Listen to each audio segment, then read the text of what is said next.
Hi there, this is Malay and welcome to my channel. Well, in today's video, let us explore how do we work with the run DOS command in Power Automate Desktop. So let's get started. Now we don't need this, let me delete this for now.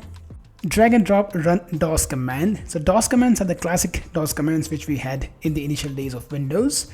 If you would like to execute those DOS commands, we still have that available in the Power Automate Desktop. Now let us set the working folder. So this will help to work some of the commands like the directory, make directory, change directory. If you want, you would want to have with the working folder. So let us set the working folder. So I'll go ahead and set this as my working folder.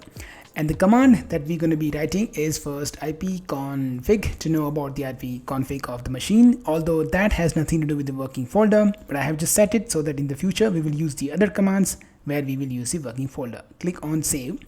We'll have 3 outputs generated. First is the command output. If there's an error, there will be error output and the command exit code. So click on save, click run, and watch out for the variables getting populated. And you can see the command exit code is 0, meaning it is executed successfully. Command output is the output of all the values that is returned from the IP config, which you can then parse and store it into the respective variable. If you now change this, you can use the other command. For example, if you go with the directory, it will list down all the directories and file under this working folder. Click on save, click run.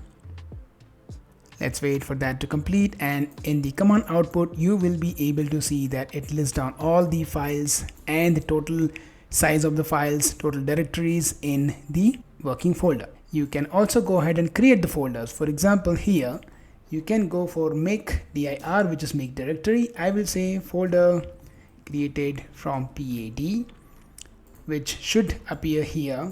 So let's go and click on save and click run. I'll go to this folder quickly and you should see the new folder appeared. There we have it. We have the new folder created through DOS command. Go back. Now let's go and delete this. In this case, what you can do is you can say remove directory. This is directory that we want to remove. That means a folder. If you click this, run it, let it run. And if you again refresh, that folder no longer exists. So just wanted to show you a simple way you can use different DOS commands also in the Power Automate Desktop. Utilize the command output and grab the respective values in the variable that you need. I thank you so much for watching this video.